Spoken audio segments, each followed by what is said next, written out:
প্রিয় শ্রোতা বন্ধু, বেদ পাঠশালা অনুষ্ঠানে প্রভু যীশু খ্রিস্টের নামে আপনাকে সাদর অভ্যর্থনা জানাই। ইহা আমার কাছে খুবই সম্মানের বিষয় যে আপনি এই বাইবেল অধ্যয়ন কার্যক্রমে আমাদের সঙ্গে উপস্থিত আছেন। আমরা দেখেছি সেই অব্রাহামের জীবনী এবং সেখান থেকে বিশ্বাস সম্পর্কে শিক্ষা করেছি। আমরা যাকবের জীবন দেখেছি, যা আমাদের ব্যক্তিগত পরিচয় সংকট বর্ণনা করে এবং বলে যে কিভাবে আমরা আমাদের জীবনে ঈশ্বরের ইচ্ছা সম্পর্কে জানতে পারব এবং বুঝতে পারব যে আমাদের সমস্ত কিছুই ঈশ্বরের অনুগ্রহের দ্বারা হয়েছে। এখন আমরা আদিপুস্তকের শেষ 14টা অধ্যায়ে বর্ণিত সে মহান ব্যক্তিত্ব যোসেফের কাহিনী অধ্যয়ন করব। পবিত্র শাস্ত্রে বর্ণিত নিষ্কলঙ্ক সচ্চরিত্র ব্যক্তিত্বগুলির মধ্যে যোসেফ ছিলেন অন্যতম। পবিত্র শাস্ত্রের বেশিরভাগ ব্যক্তিত্বের মধ্যেই আমরা কিছু সবল দিক এবং কিছু দুর্বল দিক দেখতে পাই, কিন্তু সম্ভবত যোসেফ এবং দানিয়েল ভাওবাদী এই নিয়মের ব্যতিক্রম, কারণ বাইবেলে এদের দুজনের সম্পর্কে কোনো দুর্বলতার কথাই লেখা নেই। যাকব স্ত্রীরূপে রাহেলকেই বেশি ভালোবাসতেন এবং যোসেফ এই রাহেলেরই প্রথম সন্তান ছিলেন। যাকব তার অপস্ত্রী লেয়া এবং তার দাসীরা যাদের থেকে তার সন্তান জন্মেছিল তাদের থেকে রাহেলকে বেশি ভালোবাসতেন। রাহেল যোসেফকে জন্ম দেওয়ার সাথে সাথেই যাকব তার মামা লাবানের সঙ্গে সম্পর্ক ভাঙতে চেয়েছিলেন। তিনি লাবানের কাছে গিয়ে তার উপার্জিত সমস্ত কিছু দাবি করেছিলেন এবং লাবান তার উপর কিছু অত্যাচার উৎপীড়নমূলক কাজ করার পর তাকে দাবি মতো সব কিছু দিয়েছিলেন। যেহেতু যোসেফ রাহেলের সন্তান ছিলেন, তাই যাকব সর্বদা তার প্রতি পক্ষপাতিত্ব দেখাতেন। যোসেফ প্রকৃতপক্ষে যাকবের পরম প্রিয় সন্তান ছিলেন। এই কারণেই যোসেফের বাকি ভাইয়েরা তাকে ঈর্ষা করতেন এবং তার হত্যা পর্যন্ত তারা করতে চেয়েছিলেন। কিন্তু পরে তারা তাদের সিদ্ধান্ত পরিবর্তন করে যোসেফকে সেই দাস বিক্রেতাদের কাছে বিক্রি করে দিয়েছিলেন, যারা সেই মিশর দেশের উদ্দেশ্যে যাচ্ছিল। তাই যোসেফ পরিস্থিতির ঘূর্ণিপাকে একসময় নিজেকে সেই মিশর দেশে খুঁজে পেলেন, প্রথমে দাসের রূপে, পরে জেলের বন্দি রূপে, তারপর কিছু অসাধারণ ঐশ্বরিক পরিস্থিতির মাধ্যমে যা প্রকৃতপক্ষে ঈশ্বর সৃষ্টি করেছিলেন। তিনি একদিন নিজেকে সমগ্র মিশরের সর্বময় কর্তারূপে আবিষ্কার করেছিলেন। যোসেফ সে মিশর দেশে একটা অসাধারণ জীবনযাপন করেছিলেন। যোসেফের মনে এই বিষয়ে কোনো প্রকার সন্দেহ ছিল না যে ঈশ্বর তার নিজস্ব পরিকল্পনায় তাকে মিশরে এনেছিলেন।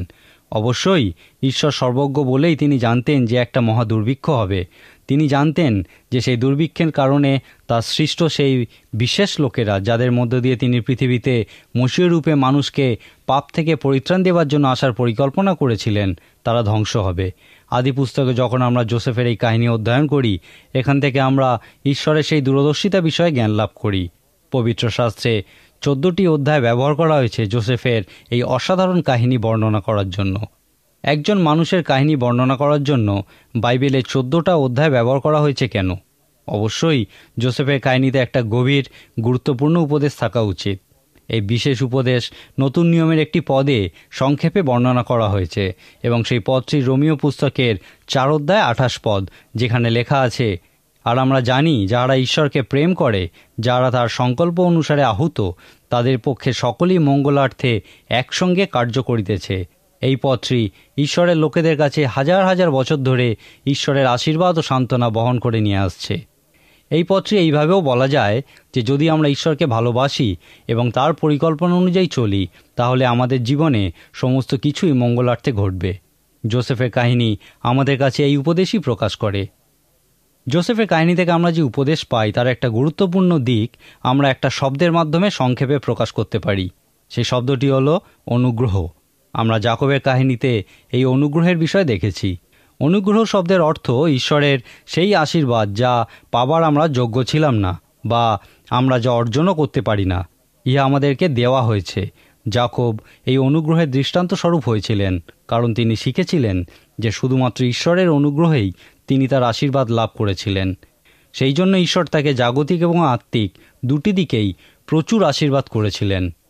অনেক দিন পর্যন্ত যাকব চিন্তা করতেন যে তার জীবনে এই সমস্ত আশীর্বাদ তার নিজের বুদ্ধিমত্তার, চতুরতার এবং পরিকল্পনার ফল। দৃষ্টান্তরূপে আমরা যাকব এবং লাবানের কাহিনী দেখি।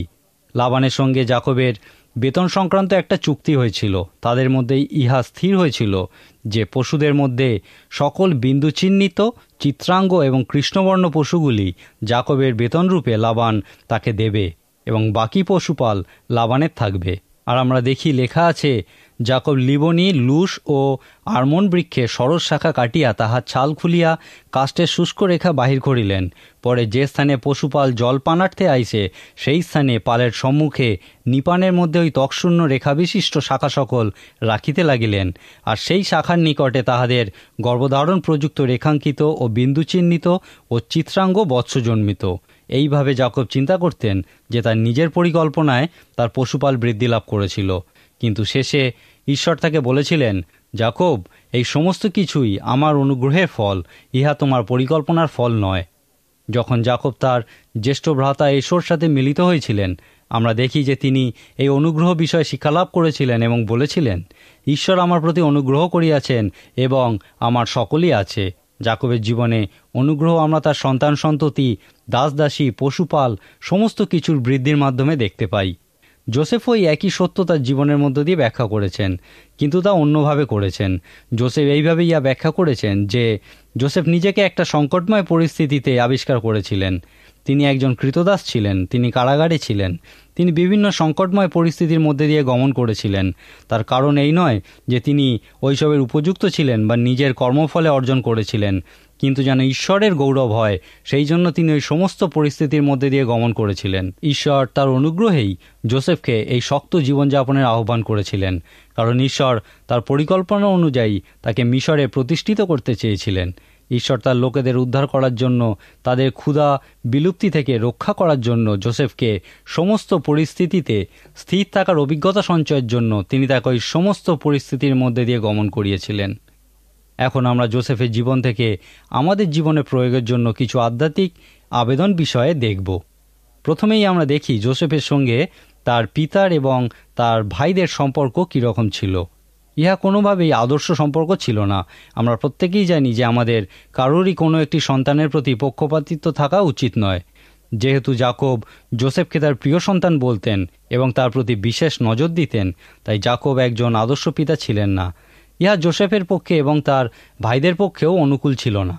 আমরা জানি তার ভাইরা তাকে কত ঘৃণা করত এবং সে কারণে তাকে কত কষ্ট সহ্য করতে হয়েছিল। যোসেফের কাহিনী থেকে আমাদের জীবনের জন্য আবেদনরূপে যে উপদেশ আমরা দেখতে পাই তা হলো, আমাদের কারোরই আদর্শ পিতামাতা নেই, আমরা তাদেরকে নির্বাচনও করিনি, কিন্তু আমাদেরকে তাদের কাছে এই পৃথিবীতে পাঠানো হয়েছে এবং আমাদের জীবনে তাদের একটা বিরাট প্রভাব আছে। তারা আমাদের জীবনকে একটা সুনির্দিষ্ট আকার দেন। আমাদের মধ্যে অনেকেই সম্ভবত বিভিন্ন কষ্ট স্বীকার করতে হয়, কারণ আমাদের পিতামাতারা সম্ভবত তাদের কর্তব্যে অবহেলা করেছিলেন। কিন্তু ঈশ্বর সর্বশক্তিমান ও মহাপরাক্রমশালী ঈশ্বর যোসেফের কাহিনী থেকে আমাদের জীবনের জন্য ইহাকেই আমরা আবেদন বলতে পারি। এই ধরনের সমস্ত পরিস্থিতির সম্মুখীন হওয়ার জন্য যোসেফের জীবন থেকে যে উপদেশ আমরা পাই তা আমাদেরকে শক্তিশালী করে। ইহা বলে, সর্বশক্তিমান ঈশ্বর আমাদের জীবনের সমস্ত পরিস্থিতির নিয়ন্ত্রণ করেন। আমাদের পিতামাতা, ভাই বোনেরা যখন আমাদের প্রতি কর্তব্যে অবহেলা করে, তখনও ঈশ্বর তাদের প্রভাব আমাদের জীবনে ব্যবহার করেন। ঈশ্বর আমাদের জীবনচিত্রকে একটা সুনির্দিষ্ট রূপ দেবার জন্য তাদের প্রতি আমাদের প্রতিক্রিয়াকে ব্যবহার করেন। কোনো একদিন আমরা এই পৃথিবীতে ঈশ্বরের পরিকল্পনার উপযুক্ত হব। ঈশ্বর আমাদের জীবনের সমস্ত কিছু নিয়ন্ত্রণ করেন। যদি আমরা তার অনুগ্রহের উপর নির্ভর করে এই সমস্ত পরিস্থিতিতে আমাদের প্রতিক্রিয়া ব্যক্ত করি, তাহলে তিনি এই সমস্ত পরিস্থিতিকে আমাদের জীবনে তার ইচ্ছা পূরণ করার জন্য ব্যবহার করবেন। আপনি কি আপনার জীবনে কখনো অনুভব করেছেন যে ঈশ্বর সুযোগের দ্বার আপনার সামনে খুলে দিয়েছেন এবং আপনার কি সেই দৃঢ় বিশ্বাস আছে যে এই সুযোগের জন্য ঈশ্বর আপনাকে ধীরে ধীরে প্রস্তুত করেছেন? আমি বিশ্বাস করি আমাকে ঈশ্বর এই সুযোগের জন্য ধীরে ধীরে প্রস্তুত করেছেন। আমার মতো অনেকেরই এই একই অভিজ্ঞতা আছে। ইহাই যোসেফের জীবনে সেই উপদেশ হতে পারে। অনেক সময় আমাদের অনেক কঠিন পরিস্থিতির মধ্যে পড়তে হয়, তখন মনে হয় যেন সমগ্র পরিস্থিতি আমাদের নিয়ন্ত্রণের বাইরে এবং মনে এই প্রশ্ন জাগে, আমিই কেন, আমারই কেন এত সমস্যা হচ্ছে? পবিত্র শাস্ত্র যোসেফের জীবনের মধ্যে দিয়ে উত্তর দেয়, ঈশ্বর সমস্ত পরিস্থিতি নিয়ন্ত্রণ করছেন এবং ঈশ্বর যখন তার অনুগ্রহে আপনাকে পূর্ণ করেন আর আপনি সেই পরিস্থিতির সম্মুখীন হন, তখন আপনি বুঝতে পারবেন যে এই সমস্ত সমস্যা, সমস্ত কঠিন পরিস্থিতির মধ্য দিয়ে তিনি আপনার জীবনকে একটা সুনির্দিষ্ট লক্ষ্যে পরিচালনা করছেন। ওই সমস্ত কঠিন সমস্যাকে ঈশ্বর আপনাকে তার পরিকল্পনা অনুযায়ী পরিচালনা করার মাধ্যম রূপে ব্যবহার করেন, যেন একদিন আপনার জীবনে তার উদ্দেশ্য সফল করেন। আপনি নিশ্চয়ই জোসেফের কাহিনী পড়েছেন এবং নিশ্চয়ই বুঝতে পেরেছেন যে যখন জোসেফ তার ভাইদের সঙ্গে পুনর্মিলিত হয়েছিলেন, ইহা খুবই স্বাভাবিক যে তার এই একই মনোভাব ছিল। আদি পুস্তকের 50 অধ্যায়ের 19 এবং 20 পদে আমরা দেখি যে তাদের পিতামাতারা মারা যাবার পর জোসেফের ভাইরা তার সম্পর্কে ভীত হয়ে পড়েছিল। তারা চিন্তা করেছিল জোসেফ এবার তাদের উপর প্রতিশোধ নেবে, কিন্তু জোসেফ বলেছিলেন, ভয় করিও না, আমি কি ঈশ্বরের প্রতিনিধি? তোমরা আমার বিরুদ্ধে অনিষ্ট কল্পনা করিয়াছিলে বটে, কিন্তু ঈশ্বর তাহা মঙ্গলের কল্পনা করিলেন। অদ্য যেরূপ দেখিতেছ, এই রূপে অনেক লোকের প্রাণরক্ষা করাই তার অভিপ্রায় ছিল। ঈশ্বর সমস্ত মন্দ বিষয়কে ধরেন এবং সেগুলিকে উত্তম বিষয়ে পরিণত করেন। এই সত্য আমাদের কাছে একটা বিরাট সান্ত্বনা। আমরা অনেক অবাঞ্ছিত সন্তানদের বিষয়ে শুনে থাকি, যাদের মধ্যে বেশিরভাগ শিশুরই অনাথ আশ্রমে জায়গা হয়। আবার আমরা এমন দম্পতির বিষয়ে শুনে থাকি যারা সন্তান সুখ থেকে বঞ্চিত। ডাক্তাররাও তাদের সন্তানহীনতার কারণ জানতে পারে না। আমার মনে হয় এই সম্পর্কে ঈশ্বরের ইচ্ছা হলো সেই সমস্ত সন্তানহীন দম্পতিদের উচিত ওই অনাথ শিশুদের গ্রহণ করা। অনেক সময় আমরা এই ঘটনা ঘটতেও দেখি। এই ঘটনা থেকে আমরা দেখি যে মন্দরূপে যা শুরু হয়েছিল, ঈশ্বর তাকে উত্তম কার্যে ব্যবহার করলেন। সেই অনাথ শিশুকে এবং সেই সন্তানহীন দম্পতিকে একত্রিত করার মধ্য দিয়ে ঈশ্বর তাদের জীবনের সবথেকে বড় প্রয়োজনীয়তা পূর্ণ করলেন। এইভাবে তিনি আমাদেরও সমস্ত দুর্বলতা, ভুলভ্রান্তি এবং ব্যর্থতাকেও কোনো উত্তম কার্যে ব্যবহার করতে পারেন। আশা করি আপনি বুঝতে পেরেছেন যে যখন আমরা ব্যর্থ হই বা পতিত হই, তখনও আমাদের প্রেমময় পিতা আমাদেরকে ছেড়ে দেন না। তিনি আমাদেরকে শর্ত সাপেক্ষে ভালোবাসেন না এবং সেই জন্য তিনি আমাদের ব্যর্থতাকেও কোনো উত্তম কার্যে ব্যবহারের জন্য ব্যবহার করেন। ঈশ্বর আমাদের ভালোবাসেন, এমনকি যখন আমরা আত্মিকভাবে ব্যর্থ হই তখনও তিনি তার করুণা, অনুগ্রহের হাত আমাদের দিকে বাড়িয়ে দেন, যেমন তিনি জোসেফের দিকে বাড়িয়ে দিয়েছিলেন। আমরা এখানে লক্ষ্য করি যে জোসেফ তার জীবনের সমস্ত পরিস্থিতির উপর ঈশ্বরের নিয়ন্ত্রণ সম্পর্কে সম্পূর্ণ নিশ্চিত ছিলেন। আদি পুস্তকের 45 অধ্যায় 5 পদে জোসেফ বলেছেন, কিন্তু তোমরা আমাকে এই স্থানে বিক্রয় করিয়াছ বলিয়া এখন দুঃখিত কি বিরক্ত হইও না, কেননা প্রাণরক্ষা করিবার জন্যই ঈশ্বর তোমাদের অগ্রে আমাকে পাঠাইয়াছেন। তিনি আরও বলেছেন, তোমরাই আমাকে এই স্থানে পাঠাইয়াছ তাহা নয়, কিন্তু ঈশ্বর পাঠাইয়াছেন এবং আমাকে ফৌরনের পিতৃস্থানীয় তার সমস্ত বাটির প্রভু ও সমস্ত মিশর দেশের উপরে শাসনকর্তা করিয়াছেন। তোমরা শীঘ্র করিয়া আমার পিতার নিকটে যাও, তাহাকে বলো, তোমার পুত্র জোসেফ এরূপ কহিল, ঈশ্বর আমাকে সমস্ত মিশর দেশের কর্তা করিয়াছেন। তুমি আমার নিকটে চলিয়া আইসো, বিলম্ব করিও না। তুমি পুত্র পৌত্রাদির ও গমেশাদি সর্বস্বের সহিত গোষণ প্রদেশে বাস করিবে। এখানে আপনি দেখুন যে জোসেফের মনে কোনো দ্বিধাই ছিল না। তিনি সম্পূর্ণভাবে বুঝতে পেরেছিলেন যে ঈশ্বর তার সমস্ত পরিস্থিতি নিয়ন্ত্রণ করছেন এবং সেই জন্যই তিনি তার ভাইদের বলেছিলেন, তোমরাই আমাকে পাঠাইয়াছ তাহা নয়, ঈশ্বর পাঠাইয়াছেন। তোমরা যে মন্দ কাজ করতে চেয়েছিলে, ঈশ্বর তা উত্তম কার্যের জন্য ব্যবহার করেছেন। আদি পুস্তকের শেষে আমরা ঈশ্বরের এই বিশেষ লোকেদের মিশর দেশে বসবাসকারী রূপে দেখি। ইহাই আমাদের বাইবেলের দ্বিতীয় পুস্তক যাত্রা পুস্তকের দিকে নিয়ে আসে। সুতরাং আমরা এখন যাত্রা পুস্তক অধ্যয়ন করার জন্য প্রস্তুত। আমরা জোসেফের জীবন এবং তার পারিপার্শ্বিক পরিস্থিতি বিষয়ে যা কিছু দেখেছি তা যাত্রা পুস্তকের ঐতিহাসিক প্রেক্ষাপট ব্যাখ্যা করে। বাইবেলের প্রথম 11টি অধ্যায় আমাদেরকে এই বিশ্বের এবং এই পৃথিবীর ইতিহাস সম্পর্কে বলে, কিন্তু 11 অধ্যায়ের শেষে এবং 12 অধ্যায়ের শুরু থেকেই আমরা সেই মহান ব্যক্তি অব্রাহাম বিষয়ে দেখতে পাই। এই প্রসঙ্গে বলতে পারি যে বাইবেলের বাকি 1178টি অধ্যায়ে এই অব্রাহাম এবং তার বংশধরদের বিষয়ে লেখা আছে। বিশেষত সেই বিশেষ একজন বংশধরের বিষয়ে বলা আছে যার মাধ্যমে এই পৃথিবীর সমস্ত জাতি আশীর্বাদ প্রাপ্ত হয়েছিলেন এবং তিনি হলেন যীশুখ্রিস্ট। আমরা যা বলতে চাইছি তা হলো বাইবেল পুরোটাই সেই ইসরায়েলের বিষয়ে লেখা। কেন এই ইসরায়েল এত গুরুত্বপূর্ণ? ইহা এত গুরুত্বপূর্ণ কারণ যখন ঈশ্বর মনস্থ করেছিলেন যে তিনি এই পৃথিবীতে মানুষের রূপে আসবেন, তিনি আর 5টা সাধারণ মানুষের মতো আসেননি। তিনি তার আগমনের উদ্দেশ্যে একটা বিশেষ জাতি সৃষ্টি করেছিলেন। ওই বিশেষ জাতিকে ইব্রিয় জাতি বলা হয়। ঈশ্বর এই পৃথিবীতে মানুষের বেশে আসার জন্য মনস্থ করেছিলেন এবং সেই জন্যই তিনি একটা জাতির সৃষ্টি করেছিলেন যারা তার আগমনের ঐতিহাসিক প্রেক্ষাপট প্রস্তুত করবে। ইহাই এই ইব্রিয় জাতি বা ইহুদি জাতিকে এত গুরুত্বপূর্ণ করে তুলেছে। আমরা যখন বাইবেল অধ্যয়ন করি এবং বিশেষ করে যখন পুরাতন নিয়ম অধ্যয়ন করি, আমরা এই বিশেষ জাতির উন্নয়ন বা সমৃদ্ধি সম্পর্কে বিশেষ করে আলোচনা করতে চাই। আদি পুস্তকে আমরা দেখেছি এই জাতি অব্রাহামের থেকে শুরু হয়েছিল। তিনি এই জাতির আদি পিতা ছিলেন। যাকব এই জাতিকে ইসরায়েল নামে আখ্যাত করেছিলেন এবং যোসেফ তাদেরকে সেই দুর্ভিক্ষ থেকে রক্ষা করেছিলেন। এখানে আমরা যোসেফের এই কর্মের মধ্য দিয়ে পরিত্রাতা রূপে তার একটা চিত্র দেখতে পাই। এইভাবে আদিপুস্তক যোসেফের সেই মন্তব্যের সঙ্গে সমাপ্ত হয়েছে, তোমরা আমার পিতাকে বলো এই মিশর দেশে আসতে, কারণ তিনি আমার সঙ্গে গোশন প্রদেশে বাস করিবেন। এই সময় সেই জাতি মাত্র 12টি পরিবারে সীমাবদ্ধ ছিল। সেই জাতি সবেমাত্র একটা সুনির্দিষ্ট আকার পেতে শুরু করেছিল। আদিপুস্তকের শেষে এই 12টি পরিবারকে মিশর দেশে দেখতে পাই। আদিপুস্তক এবং যাত্রাপুস্তকের মধ্যে প্রায় 400 বছরের ব্যবধান আছে। ইহা প্রচুর সময়। আমরা যাত্রাপুস্তকের প্রথম অধ্যায়ে দেখি যে ওই 12টি পরিবার লক্ষ লক্ষ মানুষে পরিণত হয়েছে। এই জনসংখ্যা এত দ্রুত বৃদ্ধি পেয়েছিল এবং বহু সংখ্যক হয়েছিল যে ফৌরনের কাছে তা একটা ভীষণ ভয়ের বিষয় হয়েছিল এবং ফৌরন তাদেরকে দাসে পরিণত করার সিদ্ধান্ত নিয়েছিলেন। সেই জন্য যখন আদিপুস্তক সমাপ্ত হবার বহু বছর পর যাত্রাপুস্তকের প্রথম অধ্যায়ে এই জাতির বিষয় দেখি, তারা ততদিনে বহু সংখ্যক দাসে পরিণত হয়েছিল। শুধুমাত্র একটা জনতা যাদের প্রত্যেকেই দাস্যকর্ম করত। তারা এখনও সেই মহান জাতিতে পরিণত হয়নি। ঈশ্বর চেয়েছিলেন যেন তারা সেই মহান জাতিতে পরিণত হয়। যাত্রাপুস্তকের পরের দিকে আমরা এই জনতাকে সেই মহান জাতিরূপে দেখতে পাব। ঈশ্বর তাদেরকে সেই মহান জাতিতে পরিণত করার আগে অনেকগুলি বিষয় আমরা দেখব এবং এই বিষয়গুলি আমরা যাত্রাপুস্তকেই দেখব। যাত্রাপুস্তক অধ্যয়ন শুরু করার আগে এই বিশেষ জাতির উন্নয়ন বা সমৃদ্ধি বিষয়ে জানা বিশেষ গুরুত্বপূর্ণ। আমরা আদিপুস্তকে যে বিষয় দেখেছি এবং যাত্রাপুস্তক যে বিষয় দেখব, সেই বিশেষ জাতির উন্নয়ন এবং সমৃদ্ধির বিষয়ে আমি সংক্ষেপে দু একটি কথা বলতে চাই।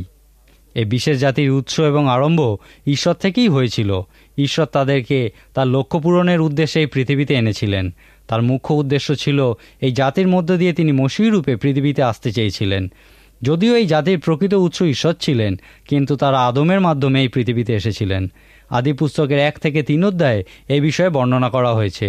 তারপর আদিপুস্তকে আমরা আরও দেখি যে বিভিন্ন কুলপতিদের দ্বারা এই জাতির উন্নয়ন সাধন হয়েছিল। আমরা নতুন নিয়মে একটা উদ্ধৃতি প্রায়শ দেখে থাকি যে আমি অব্রাহাম, ইসাহাক ও যাকবের ঈশ্বর, কারণ এইভাবেই সেই জাতি শুরু হয়েছিল। ঈশ্বর চাননি তারা ভুলে যাক যে তাদের শুরু সেই কুলপতিদের অর্থাৎ অব্রাহাম, ইসাহাক, যাকবের দ্বারা হয়েছিল। তাই এই জাতির উন্নয়নের বিষয় আমরা দেখি যে ইহা সেই কুলপতিদের সময় থেকেই শুরু হয়েছিল। আদিপুস্তকের শেষে আমরা দেখেছি যে এই জাতি তখন 12টি পরিবারে বা সম্প্রদায়ে বিভক্ত ছিল এবং তারা সকলেই সেই মিশর দেশে বসবাস করছিল। যাত্রাপুস্তকের শুরুতে আমরা এই 12টি পরিবার বা সম্প্রদায়ের মুষ্টিমেয় জনসংখ্যাকে একটা বৃহৎ জনতারূপে দেখতে পাই, কিন্তু তখনও তারা সেই বিশেষ জাতিতে পরিণত হয়নি। একটা জাতি কখনো বহু সংখ্যক দাসের সমষ্টি হতে পারে না, তাই তারা তখনও কোনো বিশেষ জাতি ছিল না। তারা শুধুমাত্র একটা বৃহৎ জনতা ছিল। এই জনতাকে একটা জাতিতে পরিণত করার জন্য ঈশ্বরের প্রয়োজন ছিল তাদের জন্য একজন যোগ্য নেতা নির্বাচন করা। যাত্রাপুস্তকে আমরা ঈশ্বরের লোকেদের ইতিহাসে সমস্ত বড় বড় এবং মহান নেতাদের মধ্যে একজনের বিষয় দেখব এবং তিনি হলেন প্রভুর দাস মসীহ। এখানে আমরা মসীহকে সে বিশেষ জাতির নেতা হবার দায়িত্বভার অর্পণের বিষয় দেখব। প্রভুর দাস মসীহর মধ্যে সেই বিশেষ জাতি তাদের নেতাকে খুঁজে পেয়েছিলেন। ইহা ছিল সেই জনতাকে একটা বিশেষ জাতিতে পরিণত করার বিষয়ে প্রথম সঠিক পদক্ষেপ। সাধু মসীহ যখন সেই জনতার নেতা হলেন, তার কাছে সবথেকে বড় সমস্যা ছিল যে তাদের মধ্যে কোনো ব্যবস্থা, কোনো নিয়ম কিছুই ছিল না। তাদেরকে পরিচালনা করার কোনো পরিকাঠামোও ছিল না এবং সেই জন্যই তিনি 3 বার সেই সিনাই পর্বতে উঠেছিলেন এবং 40 দিন ও রাত উপবাস সহকারে প্রার্থনায় রত হয়েছিলেন। তিনি ঈশ্বরকে বলেছিলেন, সদাপ্রভু, এই লোকেদের পরিচালনা করার জন্য, নিয়ন্ত্রণ করার জন্য আমার কিছু নিয়ম বা ব্যবস্থার প্রয়োজন। কল্পনা করুন, আপনাকে প্রায় 20 বা 30 লক্ষ লোককে পরিচালনা করতে হবে এবং তাদের জন্য আপনার কাছে কোনো নিয়ম বা ব্যবস্থা নেই। আপনি কিভাবে ওই বৃহৎ জনতাকে পরিচালনা করবেন, কিভাবে নিয়ন্ত্রণ করবেন? আমরা যাত্রাপুস্তকে এই বিষয়ে বিশদভাবে দেখব। যাত্রাপুস্তক অধ্যয়নকালে আমরা সর্বপ্রথমে মানুষের বিষয়ে মনোনিবেশ করব। পুরাতন নিয়মে ইতিহাস সংক্রান্ত দিকটি আমাদের মানুষের বিষয়ে বলে। যাত্রাপুস্তক আমাদের সেই বিশেষ মানুষদের বিষয়ে বলে যাদের মধ্যে দিয়ে ঈশ্বর এই পৃথিবীতে আসতে চলেছিলেন। যাত্রাপুস্তকেও আমরা একটা সমস্যা দেখতে পাই, সেই বিশেষ লোকেরা সঠিক জায়গায় ছিল না। এই বিশেষ লোকেরা মিশর দেশে বসবাস করছিল এবং তারা দাস্যকর্ম করত। ঈশ্বর চাননি তার মনোনীত লোকেরা দাস্যকর্ম করুক, এবং সেই জন্যই আমরা যাত্রা পুস্তকে সেই কঠিন সমস্যা বা কিভাবে এই লোকেদের দাস্যকর্ম থেকে মুক্ত করা যায় বা উদ্ধার করা যায় সেই বিষয় দেখব। যাত্রা পুস্তকে ঐতিহাসিক তাৎপর্যের সাথে সাথে রূপক তাৎপর্য লক্ষ্য করা যায়। যাত্রা পুস্তকে বর্ণিত এই দাসত্ব থেকে মুক্তির পথ আমাদের জীবনেরও অনেক সমস্যার ক্ষেত্রে প্রযোজ্য, এবং এই বিষয় আমরা পবিত্র শাস্ত্রের সব জায়গাতেই দেখতে পাই। উদাহরণস্বরূপ আমরা দেখি নতুন নিয়মের সাধু যোহন লিখিত সুসমাচারের অনেকগুলি অধ্যায় জুড়েই যীশু খ্রিস্টের প্রচার লিপিবদ্ধ করা আছে। যোহনের সুসমাচারের 8 অধ্যায় তার 30 পদে লেখা আছে, তিনি এই সকল কথা কহিলে অনেকে তাহাতে বিশ্বাস করিল। তারপর যীশুখ্রিস্ট তাদের দিকে ঘুরলেন যারা তার কথায় বিশ্বাস করেছিল এবং তাদেরকে বলেছিলেন, তোমরা যদি আমার বাক্যে স্থির থাকো তাহা হইলে সত্যই তোমরা আমার শিষ্য, আর তোমরা সেই সত্য জানিবে এবং সেই সত্য তোমাদিওকে স্বাধীন করিবে।